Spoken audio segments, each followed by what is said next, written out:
Bom dia, Letícia. Bom dia.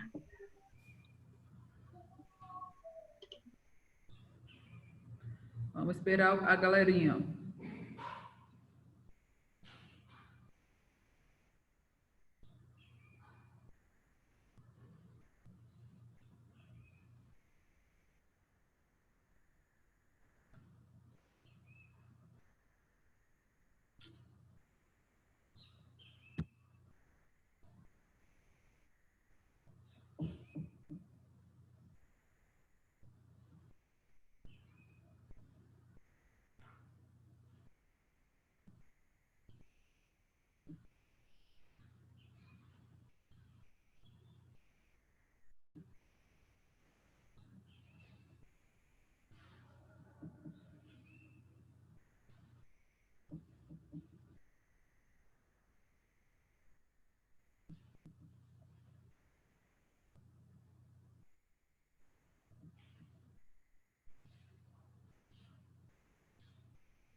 Bom dia, Iris. Bom dia, Carol, Helena, Bárbara.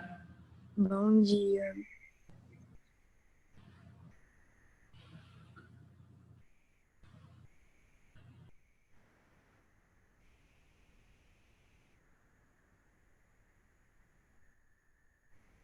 Vou esperar só mais 2 minutinhos e aí a gente começa, tá? Podem colocar a presença no chat, pode ligar as câmeras, pode abrir a apostila na página 20.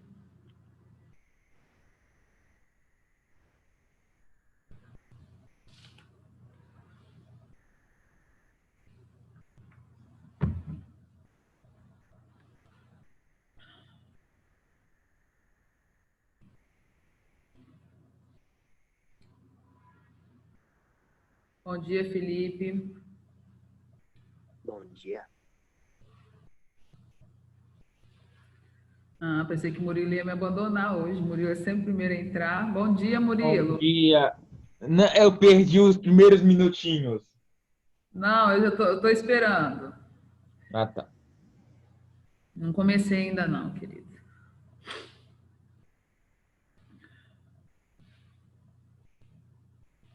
Gente, ligue as câmeras, hein? Por favor. Pedir de novo. Olha como é que a luz está boa aqui hoje, ó. A internet está boa, a luz está boa. Quero ver vocês. Ô, os meninos difíceis.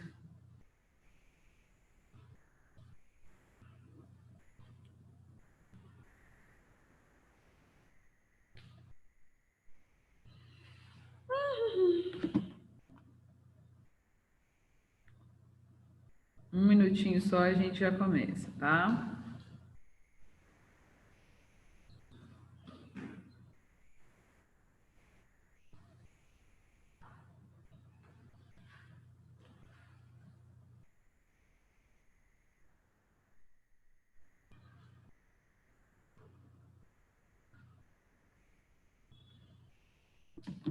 Bom dia, Alice. Samuel.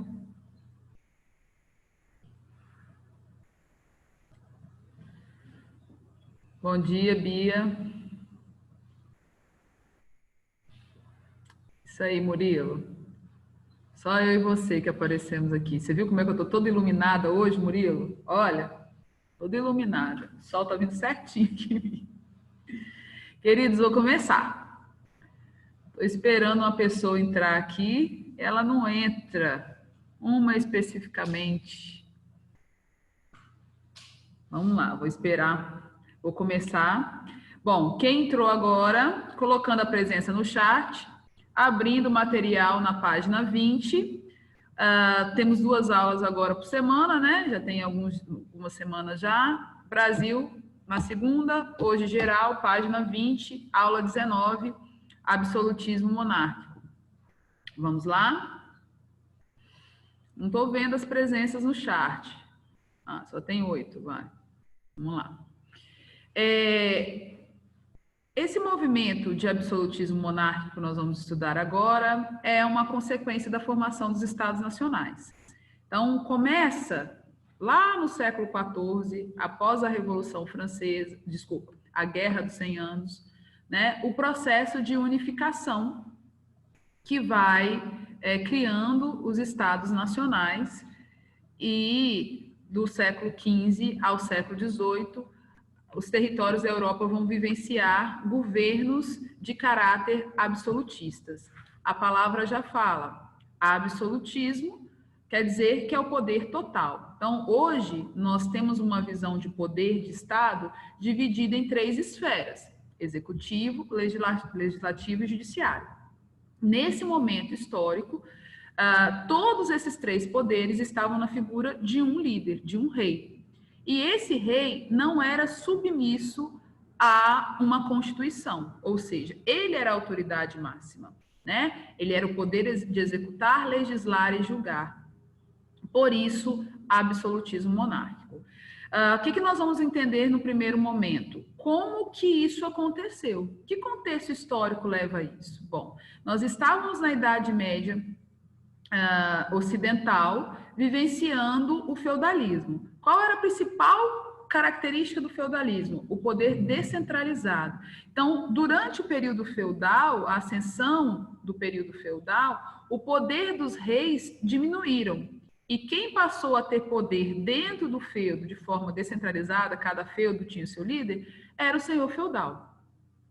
Com a decadência do sistema feudal, provocada pela crise do século XIV, principalmente, né, aí da Baixa Idade Média, entre os séculos XI e o século XIV, nós vamos vivenciar o nascimento de uma nova classe social, lá no finalzinho da Idade Média, que é a burguesia. E a burguesia, ela precisa de um Estado para poder se desenvolver economicamente. É nesse contexto que vão nascer os Estados Nacionais, né? Vão voltar a existir territórios unificados agora com um rei. Essa nobreza retorna mais forte, com o apoio dessa burguesia, que dependia de um Estado forte para poder se desenvolver economicamente. Ok? Então, vou abrir para vocês aqui o material, para a gente começar a falar um pouquinho sobre o que leva, quais fatores levam ao surgimento do absolutismo. É um conjunto, né? Por que isso aconteceu? É óbvio, né, que os movimentos históricos levam a mudanças significativas no ponto de vista político, econômico e social. A Europa do século XIV vivenciou a Guerra dos 100 Anos, a Peste Negra, o Renascimento Comercial, a ascensão dessa burguesia. E a gente precisa compreender que esses movimentos levaram a alianças e a decadência de alguns grupos também. Então, o primeiro fator que justifica a ascensão de estados absolutistas é a aliança entre o rei, entre essa nobreza que quer se fortificar, e a burguesia. E aqui tem um ponto importante para se falar. O que rege a relação econômica, né? Do que a burguesia precisava? Bom, a burguesia precisava de moeda única, ela precisava de um sistema de pesos e de medidas, ela precisava ampliar os seus negócios. Sozinha, ela não conseguiria fazer isso. Ela precisava de uma liderança. Então, a burguesia vai se aproximar dessa nobreza, vai apoiar o retorno dessa nobreza em cima de governos centralizadores para ter como retorno, olha lá, padronização monetária de pesos e de medidas. Aqui nós vamos ver a queda do feudalismo e o nascimento do capitalismo.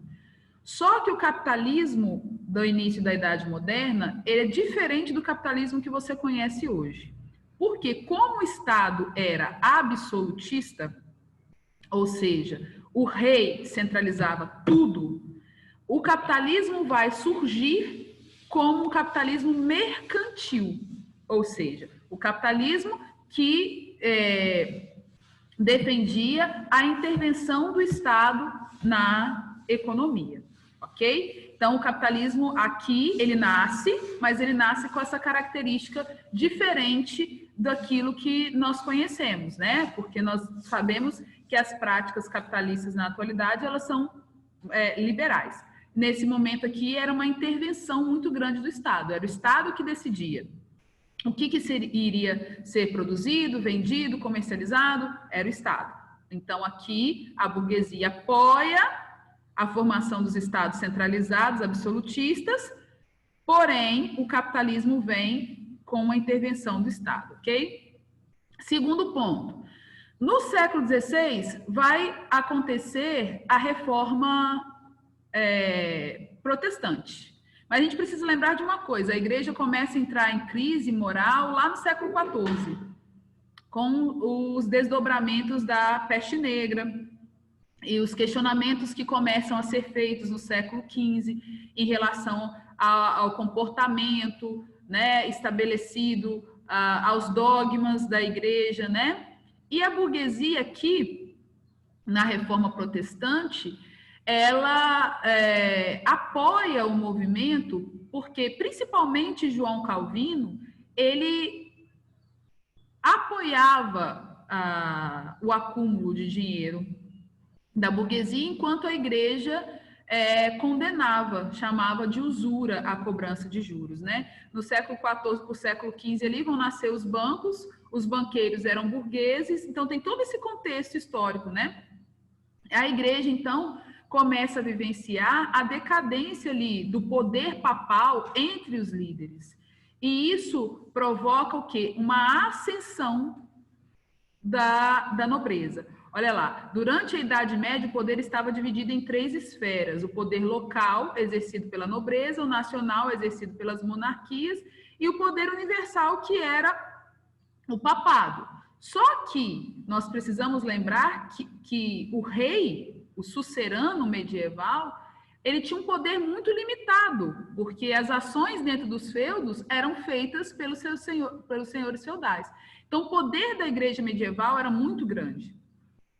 Quando a nobreza, em ascensão agora, voltando a se fortificar, se une à burguesia, o poder da igreja acaba diminuindo ainda mais, né? Há um enfraquecimento desse poder, principalmente depois das reformas religiosas.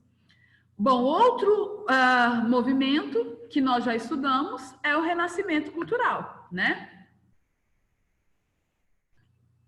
O renascimento cultural, ele acaba trazendo ali um momento de razão muito grande, né? De experiências, de questionamentos, e isso se potencializa dentro dos centros universitários, estudo do direito, o olhar mais forte para o direito romano, aquele direito lá do final da Idade Antiga que nós estudamos, né? Das conquistas plebeias. Eles começam então a buscar renascer aquele direito construído lá atrás também. Foi um renascimento cultural que levou uma busca intelectual pelo passado do direito romano. E isso faz com que novos questionamentos sejam feitos também, tá? E aqui a gente vai perceber uma transformação social, né? Nesse processo de estratificação que nós já falamos há bastante tempo. No topo permanece o clero, né? Que é uma das justificativas para o Estado absolutista. Ele vai perder a sua influência política, ok? O clero perde a sua influência política, mas a sua influência social demora bastante para entrar em crise. A gente precisa focar nisso aí também. A nobreza se divide em dois grupos, né?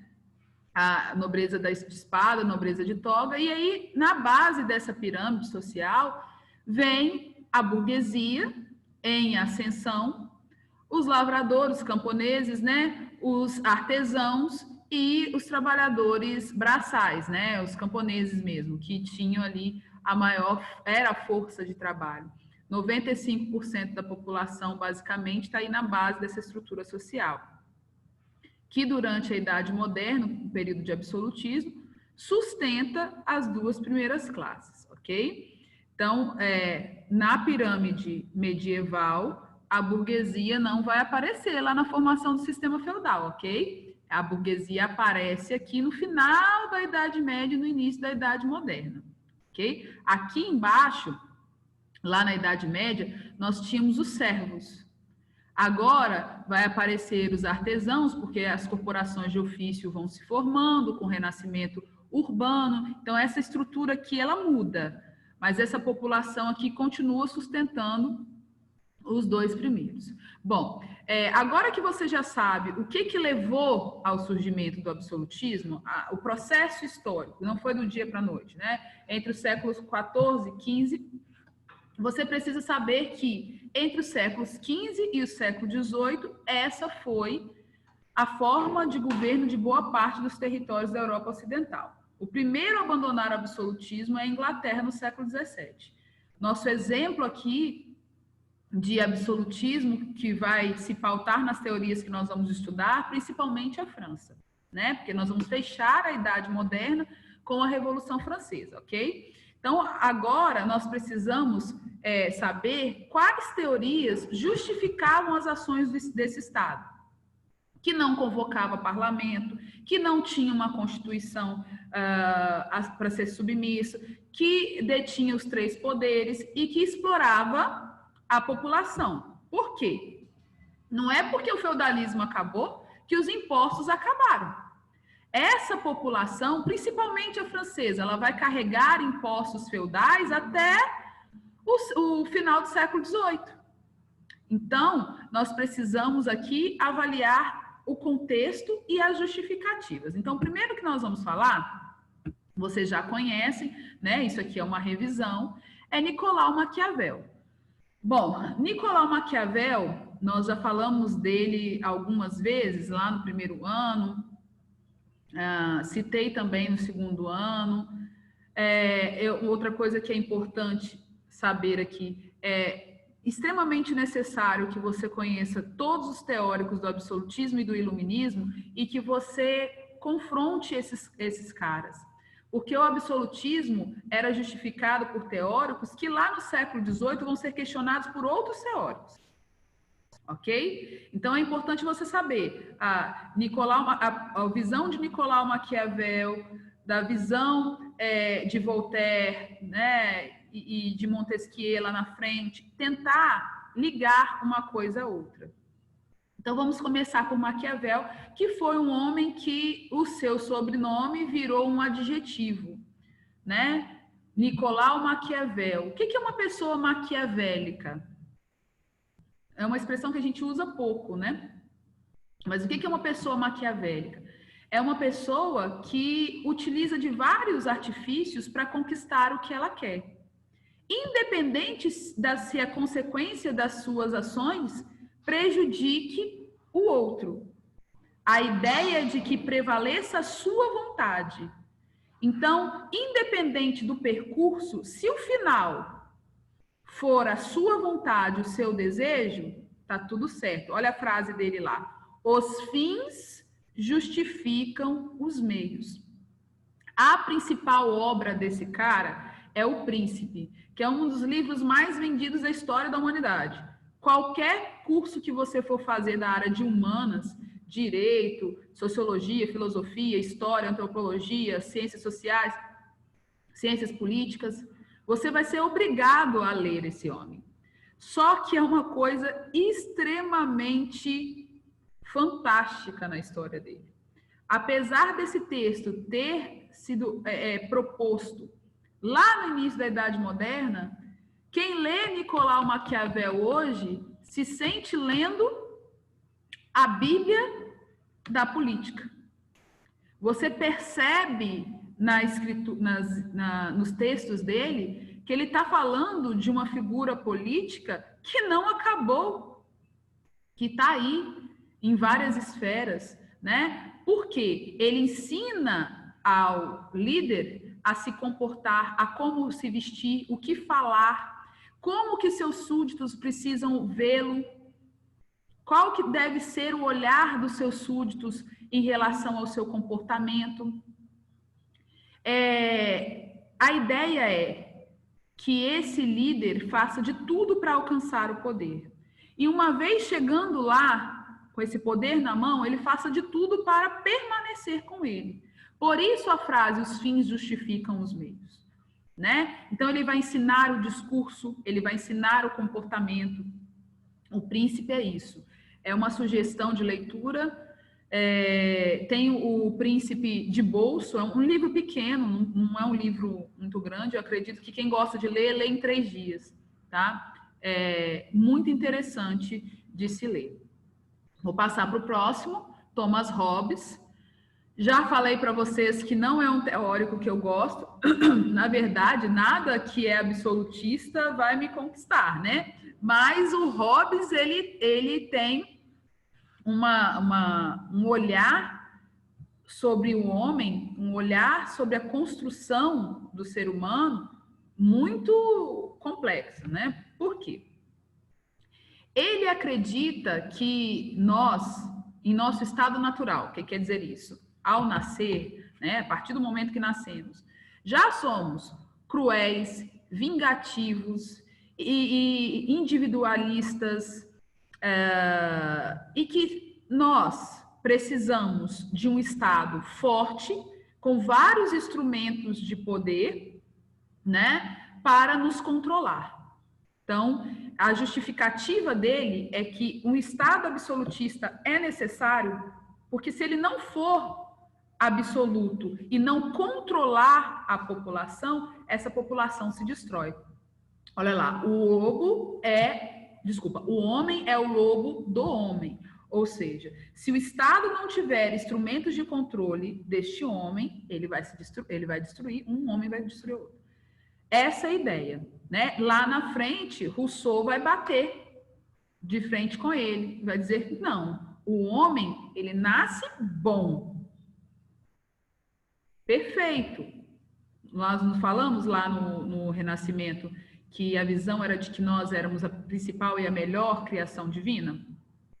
O iluminismo diz, o Rousseau vai afirmar lá que nós nascemos bons, que a sociedade é que nos corrompe, ou seja, as relações que nós estabelecemos a partir do momento em que nascemos, né? E aí há o confronto entre esses dois teóricos. Bom, eu disse da diminuição do poder da igreja, que facilitou a ascensão desses reis. Agora a gente vai falar como que a igreja conseguiu se manter próxima desses reis, mesmo tendo a diminuição do seu poder. Como que ela consegue continuar ocupando aquele espacinho ali? E isso vai ser forte até a Revolução Francesa, né? Essa aproximação. Através de uma justificativa religiosa para esse movimento. E essa justificativa religiosa foi proposta por 2 teóricos iluministas, o Bossuet e o Bodin. Nós vamos falar daqui a pouco. O que Bossuet defendia? Né?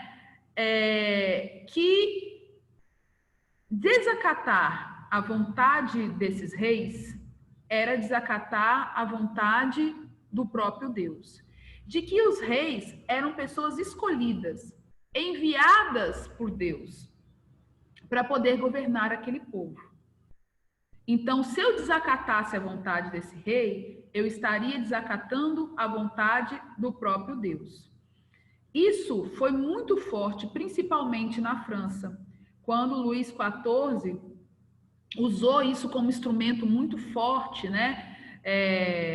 O Rei Sol, ou seja, eu sou o centro, eu tenho esse poder, eu sou enviado por Deus. Ao conjunto de textos, né, e a proposta de Bossuet que nós estamos falando aqui, nós chamamos de teoria do direito divino dos reis.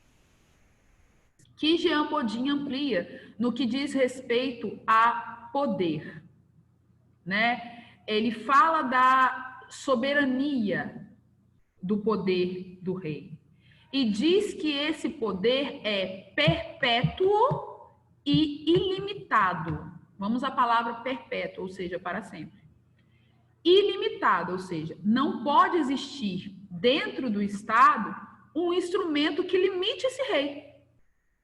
Por quê? Ele é um enviado de Deus, né? Ele usa essa teoria do direito divino da mesma forma com essa ampliação, né? Perpétuo e ilimitado. Só a morte, olha lá, só a lei divina e natural é que pode tirar esse rei do poder. Ou seja, só a morte. A defesa é essa. Então, ele pega a teoria do direito divino de Bossuet e amplia, dizendo que nada pode deter, ou seja, nenhum instrumento pode ser criado para controlar o poder do rei. Então, aí ele já defende a não existência de um parlamento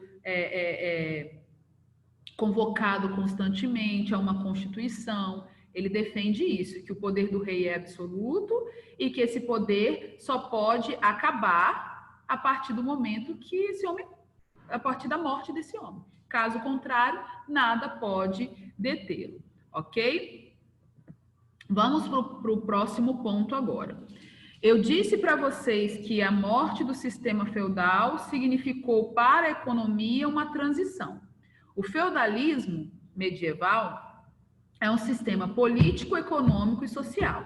Nós falamos das características do sistema feudal. Que em um momento ficou amonetário, de subsistência, dificuldade de promoção social não existia, uma estratificação bem definida, voltada para a agricultura, para a exploração da terra. Nós sabemos de tudo isso. O que vai acontecer aqui? Vai nascer o capitalismo. E esse capitalismo, ele vai ter algumas características diferentes da que a gente conhece agora, porque há a intervenção do Estado na economia. Ok? Marcela, isso foi uma prática de todos os estados europeus nesse momento? Não. Por quê? A partir da reforma protestante, nós vamos observar, eu até fiz a pergunta para o Antônio ontem na live, quem estava na live ontem vai lembrar, né? Que eu fiz a pergunta de propósito, porque eu queria que ele falasse da ética protestante de Weber.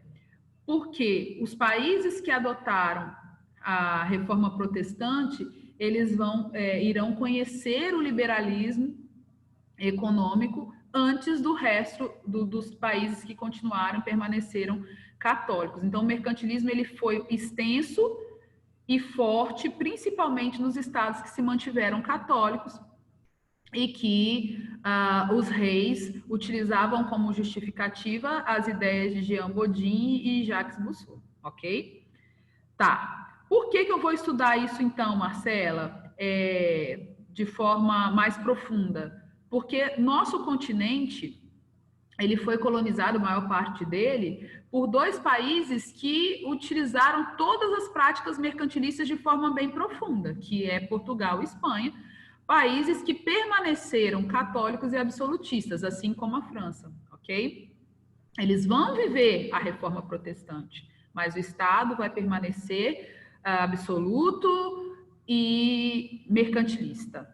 E as práticas mercantis, que nós vamos falar agora, são práticas adotadas no nosso processo de colonização, ok? Então, vamos lá. Primeira coisa, é o sistema econômico do Estado absolutista, né? Soma os interesses da burguesia mercantil com os interesses do Estado absoluto. Elementos fundamentais aqui são práticas. Quais práticas eles realizavam para manter o Estado em cima do sistema mercantilista? Primeiro, o intervencionismo. Como eu disse para vocês, o governo é que decidia determinava tudo que era produzido, vendido, comprado, em que quantidade e qual valor. Ponto. A burguesia não tinha força para isso, ela era submissa a esse desejo. Segundo ponto, o metalismo. Por que o metalismo? O metalismo, ele vem da ideia de que o metal, ele acaba, portanto, seu valor nunca vai diminuir. O país que acumulasse mais metal precioso, ele seria mais poderoso, né? Então, metais preciosos nessa época seriam quais? Ouro mesmo? o ouro, aí vai, o diamante, depende do lugar em que era explorado, né? A maioria era o ouro, né? Entendi. E aí eles começam a acumular isso, acumular o metal precioso para aumentar as suas riquezas, uma vez que com o tempo passando, esse valor só aumenta, né? Outra coisa que era prática aqui é o protecionismo alfandegário. Protecionismo é uma palavra que tem que estar clara na cabeça de vocês. Vocês acreditam que eu lembro o dia que vocês fizeram essa prova e a quantidade de gente que me chamou na mesa para perguntar sobre protecionismo? E aí eu vou lembrar de uma coisa. Toda vez que essa palavra aparecer numa interpretação de texto para você, você lembra que protecionismo vem de proteção. Proteção. Eu vou proteger o meu mercado. Qual é a forma mais fácil de fazer isso? Proteger o meu mercado. Eu vou diminuir os impostos de tudo aquilo que é produzido dentro do meu país e elevar os impostos dos produtos que chegam de outros países para cá. Por que eu vou fazer isso? Para obrigar a população a consumir mais os produtos internos. Uma vez eu obrigando a população a consumir mais os produtos internos, eu potencializo a minha economia, ok? No dia que eu expliquei isso para vocês lá atrás, eu até dei exemplo de um movimento que aconteceu no Brasil, no primeiro governo da Dilma, de uma rebelião lá no Sul, que eles jogaram um monte de uva e passaram com o trator por cima da uva porque produzir vinhos no Brasil estava complicado. Né? Às vezes era mais barato você comprar o vinho de um país vizinho do que o do nosso. E aí ela foi obrigada a atender as necessidades dele, diminuindo os impostos sobre a produção do vinho. Então, quando ela diminui, ou quando qualquer governante diminui o imposto de um produto internamente, ele acaba potencializando essa produção. Porque no mercado, que é aberto, né? No mercado, ele vai ter mais força para competir, porque o custo da produção vai diminuir, entendeu? Então, se eu diminuo o custo da produção, ou se eu diminuo esses impostos, eu potencializo essa produção. Então, protecionismo alfandegário é isso. Repetindo, diminuir os impostos internos para aumentar os externos. Eu esperei uma pergunta que não veio. Fiquei falando sobre isso e ninguém me perguntou. Mas, Marcela, não tem aquele tratado lá de 1810 que o Brasil favorece a Inglaterra, que se amplia em 1827, favorecendo novamente a Inglaterra? Vocês lembram de 1810, que os impostos dos produtos portugueses eram de 16% e dos impostos ingleses eram de 15%? Sim. Isso aconteceu lá, nós éramos governados por um Estado absoluto, Portugal. Por que isso vai acontecer lá? Por conta da dependência econômica que Portugal tinha e das dívidas que Portugal tinha com a Inglaterra. Então, e outra coisa, Portugal não tinha, nessa época, a condição de produzir como a Inglaterra estava produzindo também. Então, ali,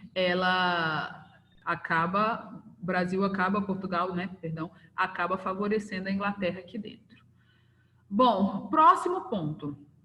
O pacto colonial. O pacto colonial é a monopolização da exploração. Olha lá, aqui o desenho do que é o pacto colonial. O Brasil era colônia, Portugal metrópole, isso aqui eu já expliquei para vocês lá em Brasil. O Brasil era obrigado a enviar para Portugal a matéria-prima, né? E Portugal, por sua vez, enviava para cá os produtos manufaturados. O Brasil só poderia comercializar com Portugal. Isso só muda em 1808, com a abertura dos portos, nós já falamos lá atrás. Então, o pacto colonial foi uma prática adotada em praticamente todo o continente americano, tá? É importante entender que isso é uma ação mercantilista. É o Estado que intervém nessas relações. Então, se o Brasil só pode comercializar com Portugal, ele é submisso às taxas e ao custo dos produtos portugueses. Então, Portugal ganha muito em cima desse processo de exploração. Nós somos colônias de exploração, ok? Bom, o absolutismo, então, foi adotado em vários lugares da Europa, nós já falamos aqui. Eu vou trabalhar com vocês 2 momentos. Então, indo lá para o material de vocês, nós já falamos da página 20, 21, né? Na verdade, aqui tem uma aula só para falar do mercantilismo, que seria a próxima aula. Como nós falamos aqui, né? Nós vamos passar para a segunda parte da aula 20 depois, que é o colonialismo, na próxima semana. Que são os exemplos, né? O que aconteceu, como que aconteceu, né? Lá na página 25 agora. O absolutismo em 2 locais, na França e na Inglaterra, né? A primeira coisa que a gente precisa lembrar, a Guerra dos 100 Anos, quando ela acaba lá no século XIV, ela consolida a formação do Estado Nacional francês. E aí dá início a uma dinastia. Dinastia é uma família, né, que governa bastante tempo um local, que é a dinastia dos Bourbons. Nessa dinastia dos Bourbons, nós vamos destacar alguns reis, tá? Primeiro aqui, Henrique IV, que era, antes da morte do pai, ele já estava se aproximando dos ideais protestantes, ele estava lendo, frequentando reuniões, só que quando ele vai assumir o governo da França, ele é pressionado pela nobreza a recuar. Então, ele abandona o protestantismo e assume o governo na França. E aqui uma coisa importante, porque o Enem, o último Enem, trabalhou muito religião, não foi? Uma coisa importante que não pode esquecer, o Edito de Nantes. Ele recua, ele se afasta do ideal protestante, mas ele aprova uma lei que dava liberdade religiosa aos protestantes, porque na França era proibido. Que lei foi essa? Edito de Nantes, 1598, tá? Então, essa lei, ela dá liberdade aos calvinistas e os luteranos de culto dentro do território francês. Depois vem Luís VIII, consolida o absolutismo, né? Estabelece a supremacia francesa pela Europa, foi um período de grande desenvolvimento. E o Luís XIV, que já foi citado aqui, né? Porque o Luís XIV, ele utilizou todos os teóricos ao seu favor de forma muito forte. Todos. Ele era maquiavélico em suas ações, em seu comportamento, na forma de se vestir, de se apresentar em frente às pessoas, né? Naquela ideia que eles precisam me adorar, nem que por detrás eu faça coisas que os prejudiquem, mas na frente deles eu vou estar sempre bem e tal. Ele usa essa ideia de ser o centro de todas as coisas. Governava através de decretos, então ele não convocava parlamento, utilizou ao extremo a ideia do direito divino, por isso o Rei Sol, né? Tinha gastos excessivos, gastou muito dinheiro, se envolveu em conflitos, a nobreza aqui passa a viver num luxo exacerbado durante o governo dele, e tudo que ele apronta entre 1643 e 1715, a França vai viver com a sua saída, que é uma crise muito grande econômica que se soma ao governo de Luís XV e de Luís XVI. E aí Luís XVI é que vai vivenciar o auge dessa crise, provocado por outros movimentos históricos, como a Guerra dos 7 Anos, a guerra contra a Áustria, a independência dos Estados Unidos e esse luxo exacerbado que vivia o Estado francês. Tem um texto no início do capítulo falando do Palácio de Versalhes, né? E do luxo que eles viviam, as festas que duravam dias. Depois, por favor, leiam esse texto da página 20. Ok? Vou passar aqui para falar da Inglaterra. Vocês sabem que a Guerra dos 100 Anos foi uma guerra entre a França e a Inglaterra. Ok? Esse conflito, no final, levou a outra guerra, que foi a Guerra das Duas Rosas. Duas famílias, York e Lancaster, que disputavam o poder e se perdem nesse conflito. E quem acaba vencendo e tomando o poder na Inglaterra é a família Tudor. Começa aí a história da dinastia Tudor, na qual nós vamos destacar dois líderes. Henrique VIII, que falamos aqui na aula passada. Henrique VIII pega ali o iniciozinho do governo, do século XVI, governa no início do século XVI. Quando ele briga com a Igreja Católica para se casar com Ana Bolena, ele confisca todos os bens da Igreja Católica. Esse movimento é chamado Ato de Supremacia. Quando ele confisca os bens da Igreja Católica, ele pega essas terras, esses imóveis, toma da igreja, ele começa a usar isso para poder potencializar a expansão comercial inglesa. Ele faz isso, a filha dele continua com essa estrutura, né? Só que, além disso, a Elizabeth tinha um problema, que era a questão religiosa dentro do território inglês, imposta pelo pai.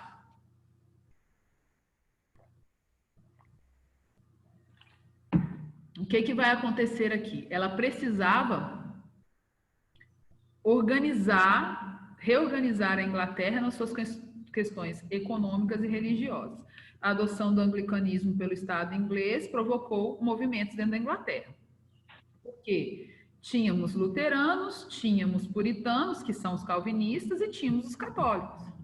Então, o que ela faz? Ela impõe definitivamente o anglicanismo e ela começa a perseguir quem era católico e quem era calvinista e quem era luterano, quem era anabatista. E isso, olha lá a data, ó, ela governa até o início do século XVII. Isso leva com que a população inglesa comece a migrar. Elas vão querer, a população que era protestante, principalmente puritana e luterana, começa a querer sair de lá, por conta das perseguições religiosas. E no século XVII vão migrar para as 13 colônias, que dá origem aos Estados Unidos, que é o país que mais tem protestante dentro do continente americano, né? Outra coisa que ela faz é estabelecer monopólios comerciais, né? E incentivar a pirataria. Ela também faz isso. Uma coisa interessante é que Elizabeth não se casou, não teve filhos, é a rainha virgem, né?